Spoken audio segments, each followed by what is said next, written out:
Hey everyone, welcome back to your weekly brain snack brought to you by the Quantum Healing Show, where, as you know, we are all about the root cause and not chasing your symptoms.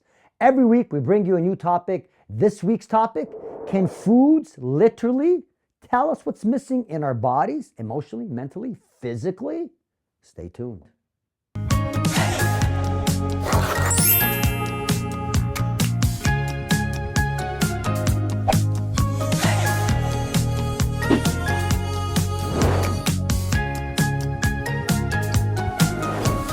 All right, let's talk about food. I love food. And one of my biggest problems used to be cravings of food. I used to crave sugars. I used to crave carbs. And I never really gave it much thought. But today we're going to discuss briefly what some of these cravings may or may not mean. So let me give you an example.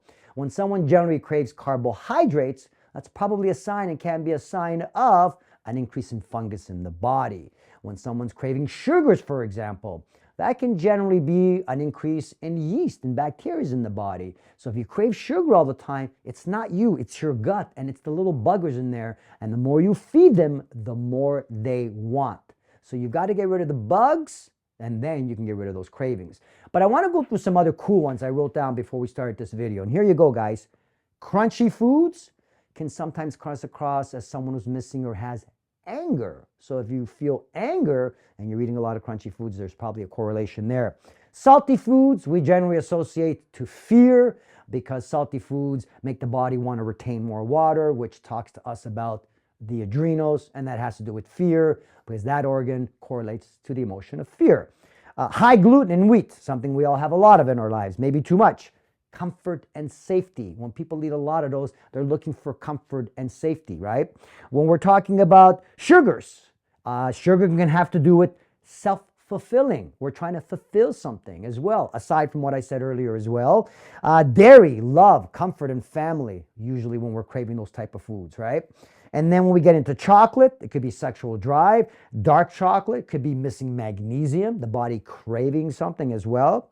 Alcohol has to do with acceptance, believe it or not, or can be, of course. And then there's corn, success. And that's weird because when we think about corn, think about most people are thinking pesticide, the way it's grown. Maybe thinking of any kind of corn in general, it refers to success, believe it or not. And then fatty foods, which generally have to do with shame. So if you are craving certain foods, trying to kill the craving by eliminating the foods is never the answer. The real root causes are pathogenic, bacteria, funguses, parasites, other bugs in the system, or they all come from some type of emotional traumas or fears or emotions we've got stored in our body that help us crave these foods to create some comfort.